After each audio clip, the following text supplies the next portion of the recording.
నమస్తే, welcome to Disha TV. CM Revanth Reddy మాజీ CM BRS అధినేత ప్రధాన ప్రతిపక్ష నేత అయిన కేసీఆర్కు నిన్న విలువైన సూచన చేశారు. డిసెంబర్ 5న ఓ కార్యక్రమంలో భాగంగా దాదాపు పావుగంట పాటు మాజీ ముఖ్యమంత్రి కేసీఆర్ను ఉద్దేశించి విలువైన ఒక హుందాకరమైన ఒక సూచన చేశారు. ఇదే అంశం ఇప్పుడు ప్రధానంగా చర్చనీయాంశంగా మారింది. ఒకసారి రేవంత్ రెడ్డి ఏం మాట్లాడారు ఆ వీడియోను ఒకసారి చూద్దాం. పార్లమెంటు సమావేశాలు వచ్చినప్పుడు ప్రతిపక్ష నాయకుడిగా మీరు కూడా రాండి, మన ఎంపీలకు దిశ నిర్దేశించేద్దాం. 17 మంది లోక్సభ సభ్యులు, 7 మంది రాజ్యసభ సభ్యులు, 24 మంది సభ్యులకు మనం ఒక ఎజెండా ఇచ్చి కేంద్ర ప్రభుత్వంతో రాబట్టుకోవాల్సిన నిధుల కోసం ఒక మంచి సాంప్రదాయాన్ని నెలకొల్పుదాం. చంద్రశేఖరరావు గారు,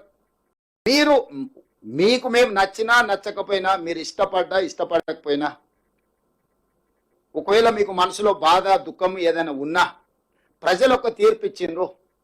ఈ ప్రజాస్వామ్యంలో ప్రజా తీర్పే గొప్పది. రేపు డిసెంబర్ 9 నాడు తెలంగాణ తల్లి విగ్రహావిష్కరణ ఉంది సచివాలయంలో. మా హైదరాబాద్ ఇన్ఛార్జ్ మినిస్టర్ పొన్నం ప్రభాకర్ గారు, ఇతర శాసనసభ్యులు స్వయంగా వెళ్ళి ప్రధాన ప్రతిపక్ష నాయకుని ఆ కార్యక్రమానికి ఆహ్వానిస్తారు. మీరు రాండి. ఇది మనందరం కలిసి చేసుకునే పండగ.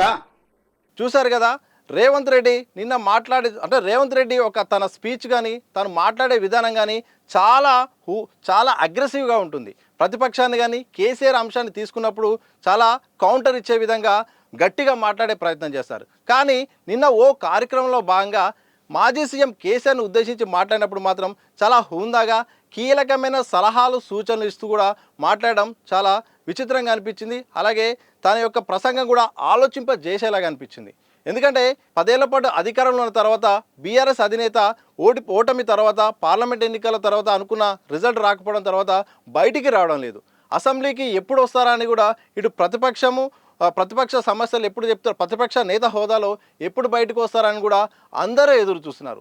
అధికార పార్టీ అయితే పదే అసెంబ్లీకి ఎప్పుడు వస్తున్నారని కూడా వాళ్ళు అడగడం కూడా మొదలుపెట్టారు. దీనికి బీఆర్ఎస్ చాలా సందర్భంలో సమాధానం చెప్పలేని పరిస్థితి. అలాగే ఈ నేపథ్యంలో సీఎం రేవంత్ రెడ్డి చాలా కీలకమైన వ్యాఖ్యలు సూచనాప్రాయంగా కొన్ని చేశారు. ఆ అంశాలు ఒకసారి చర్చిస్తే, అసెంబ్లీకి రావాలి, ప్రధాన ప్రతిపక్ష హోదా నేపథ్యంలో ఆయన నాయకుడిగా అక్కడ వస్తే చాలా బాగుంటుంది. ఇటు సీఎం అలాగే ఇటు ప్రతిపక్ష నాయకుడు ఉంటే ప్రజా సమస్యలు చాలా అంశాలు చర్చకు వస్తాయి. ఈ నేపథ్యంలో తప్పులు మేమైనా చేసుంటే సరిదిద్దుకునే అవకాశం ఉంటుంది. 10 ఏళ్ల పాటు మీరు అధికారంలో ఉన్నారు కాబట్టి ఒకవేళ మేము కొత్తగా కొంత యంగ్స్టర్స్ దీంట్లో అధికారంలోకి వచ్చాము, ఏమైనా తప్పులు చేసినా మీరు మమ్మల్ని కడిగి పడేసే అవకాశం అయితే ఉంది. మీరు ఎంత ఇరుకున పెట్టడానికి ప్రయత్నం చేసినా మేము సిద్ధంగా ఉన్నాము.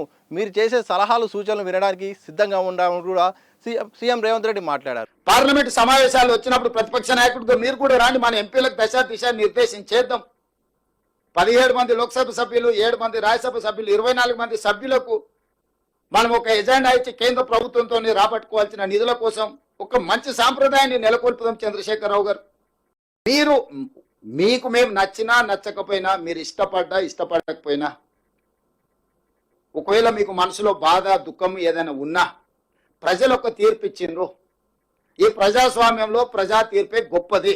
ఈ నేపథ్యంలో ఉమ్మడి రాష్ట్రంలో జరిగిన కొన్ని పరిణామాలు కూడా ఆయన తీసుకొచ్చారు. ఎగ్జాంపుల్గా గతంలో అధికార పార్టీ ప్రతిపక్ష పార్టీ కొన్ని సమస్యలు ఉన్నప్పుడు, రాష్ట్ర సమస్యలు ఉన్నప్పుడు కలిసిపోయే వాతావరణం ఉండేది, ఒక సాంప్రదాయం ఉండేది. ప్రతిపక్షంలో ఉన్నా కానీ నియోజకవర్గ అభివృద్ధి కోసం మంత్రులు కలిసే స్వేచ్ఛ ఉండేది. కానీ గత 10 ఏళ్ళుగా ఒక అధికార పార్టీ ఇటు ప్రతిపక్ష పార్టీ ఇద్దరు నేతలు కలవాలంటే ఏదో శత్రువులు కలిసినట్టుగా, ఒకవేళ కలిస్తే పార్టీ మారుతున్నందుకే కలుస్తున్నగా అర్థం వచ్చేలాగా రాజకీయాలు మారిపోయాయి. ఈ సాంప్రదాయాన్ని మార్చాలి. గతంలో వైఎస్ఆర్ ముఖ్యమంత్రిగా ఉన్నప్పుడు చంద్రబాబు కలవడం, చంద్రబాబు ముఖ్యమంత్రి ఉన్నప్పుడు వైఎస్ఆర్ కూడా నివేదికల రూపంలో, లేఖల రూపంలో నేరుగా కలిసి, లేకపోతే లేఖాస్త్రాలు కూడా ఇచ్చాయి. ఈ నేపథ్యంలో ఆ లేఖలు కానీ నివేదికల రూపంలో ఆయా ప్రభుత్వాలు కొన్ని మార్పు చేర్పులు చేశాయి. ఆ సాంప్రదాయం మళ్ళీ వస్తే రాష్ట్రానికి అలాగే ప్రజలకు కూడా మంచి చేసే అవకాశం ఉంటుంది. ఈ విషయంలో మాజీ సీఎం కేసీఆర్ పాత్ర మారాల్సిన అవసరం ఉంది. అసెంబ్లీకి వస్తే చాలా బాగుంటుంది, అసెంబ్లీకి రావాలి, అలాగే నివేదికల రూపంలో ఇస్తుంటే మేము కూడా మార్పు చేర్పులు చేసుకుని మా పాలన విధానంలో ఇంకా మెరుగ్గా పనిచేసే అవకాశం ఉంటుందని కూడా రేవంత్ రెడ్డి మాట్లాడారు. దాంతోపాటు మరొక కీలక అంశం తీసుకున్నారు, సమయం అలాగే సహకారం. సలహాలు సూచనలు కావాలి, అలాగే సమయాన్ని కూడా ఇవ్వండి, సహనంగా ఉండండి అంటూ కూడా ఆయన మాట్లాడారు. ఎక్కడ విమర్శలాగా కాకుండా సలహా సూచనలు చేసే విధంగా చాలా సూచనప్రాయంగా సలహా ఇచ్చారు. నిజంగా ఒక రకంగా రిక్వెస్ట్ చేశారు. మీరు సమయం ఇవ్వండి, మాకు మీరు 10 ఏళ్ల పాటు అధికారంలో ఉన్నారు, మాకు మొత్తం ఎలక్షన్ అంటే అధికారంలో రావడంతోనే ఎన్నికల కోడ్ వచ్చింది, పార్లమెంట్ ఎన్నికలు వచ్చాయి, ఆ తర్వాత ఈ 5 నెలలనే మేము ఇప్పుడే చదువుకుంటున్నాం, మాకు సలహాలు సూచనలు ఇవ్వండి, ఇటు ఇవ్వడం వల్ల మేమేమైనా మార్పు చేర్పు ఉంటే చేసుకుంటామని చెప్పారు. ఈ నేపథ్యంలో హరీష్ రావును కేటీఆర్ అయితే వాళ్ళను పిల్లలతో పోలుస్తూ రేవంత్ రెడ్డి చాలా ఇరుకున పెట్టేలాగా మాట్లాడారు. పిల్లలు తప్పులు చేస్తే పెద్దలు తప్పకుండా వాళ్ళని సముదాయించాల్సి వస్తుంది.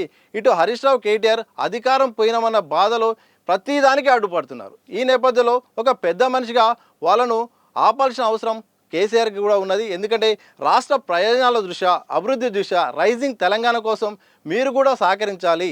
ఎందుకంటే 10 ఏళ్ల పాటు మీరు అధికారం ఉన్నారు, దాన్ని మీరు తప్పుపట్టండి, కానీ మాకు అవకాశం ఇచ్చారు, మీకు నచ్చినా నచ్చపోయినా ప్రభుత్వం ప్రజలు ఒక మ్యాండేట్ ప్రభుత్వానికి ఇచ్చారు, సో మేము ప్రభుత్వాన్ని నడిపిస్తున్నాము, మాకు సమయం ఇవ్వండి అని కూడా ఆయన కోరారు. హరీష్ కు కేటీఆర్ గారికి సాటిస్టిక్ ప్లేజర్ ఉండొచ్చు. మాకు లేని అధికారం వీళ్ళ దగ్గర ఎందుకు ఉండాలి, బట్టి గారి దగ్గర ఎందుకు ఉండాలి, రేవంత్ రెడ్డి దగ్గర ఎందుకు ఉండాలి, పొంగులేటి శ్రీనివాస్ రెడ్డి దగ్గర ఎందుకు ఉండాలి, ఉండొచ్చు. దాన్ని ఎట్లో గట్ల ఇరగొడదామో పలగొడదామో అని వారికి ఆలోచన ఉండొచ్చు. ఎందుకంటే అట్లాంటి దుందుడుకు స్వభావం ఒక వయసులో ఉంటుంది. కానీ అన్ని అనుభవాలు ఉన్న చంద్రశేఖరరావు గారు వాళ్ళను పిలిచి కూర్చోబెట్టి తప్పు అని చెప్పాలి కదా. మీరందరు తల్లిదండ్రులు మీ పిల్లలు పడిపోయి తప్పు చేస్తే మీరు టీచర్ పిలిచి మీ పిల్లవాడు ఇట్లా చేస్తుండే మీరు మీ పిల్లలకి మీరు మంచిగా ఇచ్చాడే చెప్పుకుంటలేరా? నేను నా మనవాడికి చెప్తుంటా, స్కూల్లో పోయి ఏదన్నా ఇట్లా అట్లా చేస్తే అట్లా చేయద్దా, తప్పు నాన్న, సమాజంలో మనం మంచిగా ఉండాలి, మనం ఇతరులకు కష్టం నష్టం కలిగి చేద్దాం నేను నా మనవాడికి చెప్తున్నా. మీరు మీ పిల్లలకి చెప్పాలి కదా చంద్రశేఖరరావు గారు అని నేను అడుగుతున్నా. ఎటమటంగా వ్యవహరిస్తే ఇది వారికి క్షేమం కాదు, రాష్ట్రానికి కూడా మంచిది కాదు. ఎటమటంగా వ్యవహరించినప్పుడు చట్టం తన పని తాను చేసుకుంటూ పోతుంది. మరో అంశాన్ని కూడా మరొక రిక్వెస్ట్ని కూడా చెప్పారు. తెలంగాణ తల్లి విగ్రహ ఆవిష్కరణ డిసెంబర్ 9న ఉంది. ఆ విగ్రహ ఆవిష్కరణకు మేము ప్రభుత్వం పరంగా ఆహ్వానిస్తాం, తప్పకుండా మీరు వస్తారని కోరుకుంటాం, అందరినీ కూడా ఆహ్వానిస్తున్నాం, రావాలని కోరారు. సో ఇలాంటి ఎన్నో అంశాలు దాదాపు ఒక పావుగంట పాటు ఇదే అంశాన్ని కీలకంగా తీసుకొని సావధానంగా రిక్వెస్ట్ చేశారు. అంటే ప్రభుత్వానికి సహకరించండి, సలహాలు ఇవ్వండి, విలువైన విమర్శలు కూడా చేయండి, ప్రతిదానికి అడ్డుపడకుండా ఎలా ముందుకెళ్లాలో చేయడం వల్ల మీకు ఒక ప్రతిపక్ష హోదాలో ఉన్నట్టుంటుంది, మాకు కూడా ప్రజలకు మేమేమైనా మార్పు చేర్పులు చేసుకునే అవకాశం ఉంటుంది కూడా. సీఎం రేవంత్ రెడ్డి చాలా హూందాగా మాట్లాడడం ప్రధానంగా ఇప్పుడు చర్చకు వస్తున్నాయి. ఇప్పటివరకు బాగానే ఉంది. ఇప్పుడు సీఎం చేసిన వ్యాఖ్యలను మాజీ సీఎం అలాగే బీఆర్ఎస్ అధినేత ఆయన రిక్వెస్ట్ను పరిగణలోకి తీసుకుంటారా? అసెంబ్లీకి వస్తాడా? నివేదికల రూపంలో సలహాలు సూచనలు ఇస్తాడా? గతంలో ఒక ప్రతిపక్ష నేత అలాగే సీఎం కలిసి పోయే ఒక వాతావరణం ఉండేది, ఆ పరిస్థితి వస్తుందా? ఇలాంటి ఎన్నో అంశాలు ఉన్నాయి. అలాగే తెలంగాణ తల్లి విగ్రహావిష్కరణకు మాజీ సీఎం కేసీఆర్ వస్తాడా? సో ఈ ప్రశ్నలకు సమాధానం మాత్రం తెలియాల్సి ఉంది. మరి ఈ నేపథ్యంలో ఎట్లా దీన్ని బీఆర్ఎస్ కూడా నిన్న రేవంత్ రెడ్డి చేసిన వ్యాఖ్యలను కూడా బీఆర్ఎస్ కొన్ని సందర్భాల్లో కౌంటర్ ఇవ్వలేని పరిస్థితి. అసెంబ్లీకి రావాల్సిన అవసరం ఉంది ప్రధాన ప్రతిపక్ష నేత హోదాలో, ఆ నాయకుడు రావట్లేదు, దానికి కూడా సరైన సమాధానం లేని పరిస్థితి. తెలంగాణ తల్లి విగ్రహానికి రావాలి, మరి దానికి ఎలా కౌంటర్ ఇస్తారో చూడాలి. అలాగే విలువైన సలహాలు సూచనల విషయంలో మాత్రం ఈ సలహాల కంటే ఎక్కువ దాడియే చేస్తున్నారు, ఎక్కువ ప్రతిదాన్ని రాద్ధాంతం చేస్తున్నారు, ఉద్యమాల రూపంలో చేస్తున్నారు, అలాగే ప్రతిదానికి అడ్డుపడుతున్నారు, అరెస్టు కావాలని ప్రయత్నం చేస్తున్నారు. ఈ నేపథ్యంలో సలహాలు ఇస్తారా? ఇలాంటి చాలా అంశాలు ఉన్నాయి.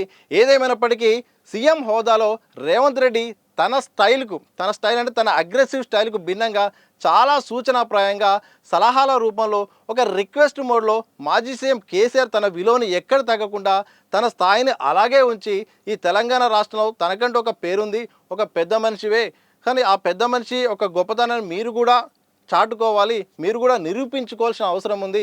ఎందుకంటే మేము అభివృద్ధి చేస్తున్నాం, మేము ఒక పని చేస్తున్నాము, తప్పులుంటే మమ్మల్ని ఇరుకున పెట్టండి, నిలదీయండి, కడిగి పడేయండి అంటూ కూడా సీఎం స్థాయిలో ఆ మాటలు మాట్లాడడం, ప్రతిపక్షానికి ప్రియారిటీ ఉంది, మేము ఎలాంటి అడ్డుకోము, మీరు ఏం చేసి అంటే మీకు కావాల్సిన సమయం ఇస్తాము, మీరు అసెంబ్లీలో ఉంటేనే బాగుంటుంది, ఆ ప్రతిపక్ష హోదా సీటు కుర్చీ ఖాళీగా ఉంటే అది చూడడానికి కూడా గౌరవంగా ఉండదని కూడా సీఎం మాట్లాడిన తీరు కూడా చాలా ప్రశంసనీయమైనట్టు.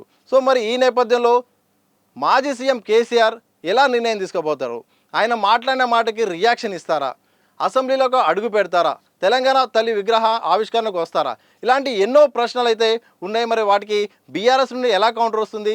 నిజంగా మాజీ సీఎం కేసీఆర్ అడుగులు ఎటువైపు సాగుతాయి? దీనిపై స్పందిస్తారా? బయటికి వస్తారా? మరి ఏం జరగబోతుందని మాత్రం మరికొద్ది రోజుల్లో తెలియనుంది.